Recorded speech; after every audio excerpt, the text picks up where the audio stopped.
حسین کا پیغام انسانیت کا پیغام ہے، اور وہ کیا پیغام ہے؟ خدا را ظلم و ستم چھوڑ دے. یہ اہم ترین پیغام ہے عزیزو. ہر مجلس سے یہ پیغام بڑھتا ہے مختلف طریقوں سے، لیکن یہی اہم ترین پیغام ہے. ظلم و ستم چھوڑ دے. ظالم اگر قابل ہدایت نہیں ہے اس کا دشمن ہو جا، اور مظلوم کا حامی و مددگار ہو جا.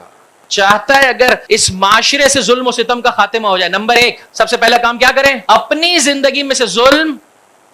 روز عاشور عزیزو یہ بات کم پڑھی جاتی ہے، یا شاید اب آخر میں ہمارے ممبروں سے پڑھی جانے لگی. روز عاشور اس قلیل سی تعداد کو دیکھتے ہوئے سید الشہداء کیا فرما رہے ہیں؟ اگر تم میں سے کوئی مقروض ہے تو سید الشہداء کے کاروان کو چھوڑ دے. روز عاشور مولا اتنی قلیل سی تعداد ہے کا جو خود اس کے وجود میں ظلم پایا جاتا ہو، وہ اس جہان کو کہ جو ظلم و ستم سے بھرا ہوا ہے، اسے خالی کرنے میں اور پاک کرنے میں سید الشہداء کا ساتھ نہیں دے سکتا ہے. خود پاک ہوگا تو اس پاکیزہ ترین ذکر کو پھیلانے میں ہمارا مددگار ہو سکتا ہے. جاؤ واپس چلے جاؤ. عجیب ہے، مومن زیارت کے سفر پر جاتا ہے، دوسرے مومن کا قرضہ لیا ہوا ہے، ایسے دیکھتا ہے جیسے قرضہ میں نے خود دیا ہوا ہے. وہ بھی پریشان ہو جاتا ہے کہ بھائی حیا شرم بھی کوئی چیز ہے یار. حد اقل انسان ایک سوری کر دے کہ بھائی وقت آ گیا ہے میں نہیں دے سکا ہوں. اس روایت کو جا کر دیکھیے عزیزو. مومنہ مستحب نمازیں چھوڑنے کو تیار نہیں ہے، مستحب روزے رکھ رہی ہے، پڑوسن کو اذیت پہنچا رہی ہے، شوہر کو اذیت پہنچا رہی ہے. جس کے پاس جتنا مصر ہے اتنے مصر کا وہ فرعون ہے. اس لیے معصوم ہے کہ مصر نہیں ہے. مولانا صاحب اس لیے متواضع ہے کہ ممبر نہیں ہے. جیسے ہی ممبر مل گیا مولانا صاحب کو سمجھ میں نہیں آ رہا ہے. محرم کے ایام کی بھی قدر و قیمت کو ہم مد نظر نہیں رکھتے عزیزو. خدا کو کیا جواب دے پائیں گے؟ میں سب سے پہلے اپنے آپ سے کہتا ہوں پروردگار اس دن سے پہلے اٹھا لے کہ جب انسان اس ممبر کی قداست کو عزیزوں واقعا انسان کیوں نہیں سوچتا ہے؟ سافٹ کارنر رکھنے کو تیار نہیں ہے. میں جو بات آپ کی خدمت میں عرض کر رہا ہوں آہستہ آہستہ اس کے دلائل بھی پیش کروں گا. آفاقی ذکر ہے، وہ ذکر ہے کیا؟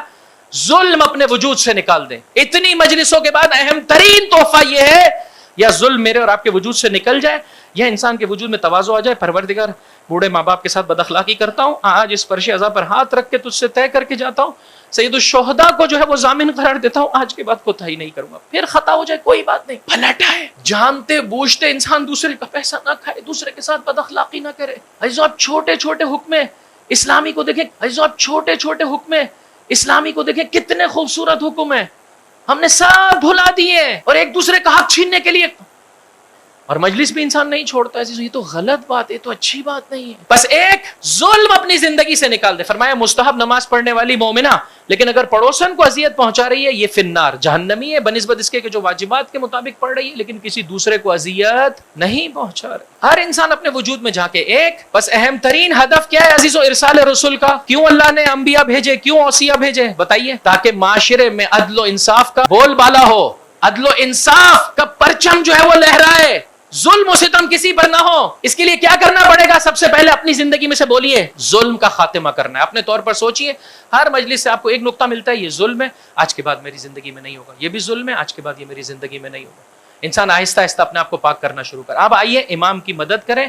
یہ پیغام اللہ کے رسول سے، مولا کائنات سے تمام معصومین نے پیش کیا. عزیزو روش مختلف ہو سکتی ہے، ہر معصوم نے، ظالم اگر قابل ہدایت نہیں رہا ہے اس سے فرمایا کونا للظالم خصمن، اس سے اب دشمنی رکھ. زہیر ابن قین روز عاشور کہہ رہے ہیں تم ہمارے بھائی ہو اس وقت تک جب تک تلوار نہ چلے. اب جب تلوار چلے گی تم دشمن خدا ہو. جب تو سدھرنے کو تیار نہیں اب تو دشمن خدا. یہی برات ہے عزیزو، لعن کا یہی واقعی معنی ہے. خدایا اپنی رحمت سے دور کر دے ایسے لعینوں کو. دشمن خدا سے جو ظلم و ستم پھیلا رہے عزیزو، ان سے انسان جو ہے وہ نفرت کرنا شروع کر دے اور مظلوم کا مددگار ہو جائے. افسوس کی بات نہیں ہے کہ ہمارا معاشرہ کدھر کھڑا ہوا ہے کہ ہمیں ایک تو اپنے حق میں موجود ظلم سمجھ میں نہیں آ رہا، مملکت خدا داد پاکستان کے رہنے والے باشندوں پہ کیا ظلم ہو رہا ہے. ہم سید الشہداء کا ذکر کر رہے ہیں، آفاقی ترین ذکر ہے. فرمایا ظلم کے خلاف فریاد بلند کرو. دیکھ لیجئے آپ اس وقت ملک کی صورتحال میں شیعیان حیدر کرار کا پرسنٹیج کدھر ہے، جبکہ واضح طور پر انٹرنیشنل میڈیا جو ہے وہ داخلی سب بیان کر رہے ہیں عزیزو غلط ہو رہا ہے. کہاں ہے ہمارے ممبر؟ کیوں نہیں بولتے اس بارے میں؟ خدا کو کیا جواب دیں گے عزیزو میں اور آپ؟ فرمایا ظالم سے نفرت کر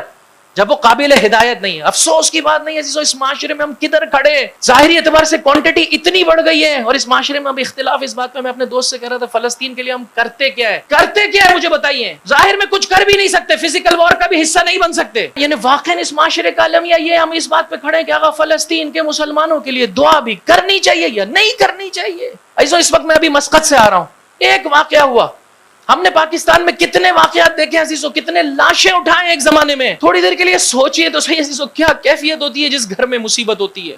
شاید بعض لوگ ہیں جو پیسہ دے رہے ہوں گے، وگرنہ عزیزو صرف دعا کی بات، درد کو انسان احساس کرے، ظالم سے نفرت رکھے، مظلوم کے مددگاروں میں ہو جائے. مولا نے مینا کے اندر جو خطبہ دیا عزیزو، میں نے ختم کیا، مینا کے خطبے میں فرمایا اللہم انک تعلم انه لم يكن ما كان منا تنافسا في سلطان ولا التماسا في من فضول الحطام. سید الشہداء کا یہ قیام دنیا کے بھوسے سے تعبیر کیا عزیزو، دنیا کے اس مقام کو فرمائے اس کے لیے نہیں ہے، یہ سلطنت کی لڑائی نہیں ہے، یہ قدرت کی جو ہے وہ کیا ہے کمپٹیشن نہیں ہے، یہ الہی قیام ہے. وَلَكِنْ لِنُرِيَ الْمَعَالِمَ مِنْ دِينِكَ وَنُظْهِرَ الْإِصْلَاحَ فِي بِلَادِكَ وَيَأْمَنَ الْمَظْلُومُونَ مِنْ عِبَادِكَ. سید الشہداء چاہتا ہے دین کی نشانیوں کو دیکھنا، سید الشہداء چاہتے ہیں اصلاح، سید الشہداء چاہتے ہیں کہ مظلوم امن میں رہے، نہیں کہ وہ فریاد بلند کرے اور کوئی اس کے لیے آواز بلند کرنے کو بھی راضی نہیں. عزیزوں اگر ہمارا معاشرہ آج اس بات پہ لڑ رہا ہے تو مجھے بتائیے کہ ہم کدھر کھڑے ہیں، کل کو خدا کی بارگاہ میں کیا جواب دیں گے؟ ایک، اپنی زندگی میں سے ظلم و ستم کا خاتمہ کر دیں.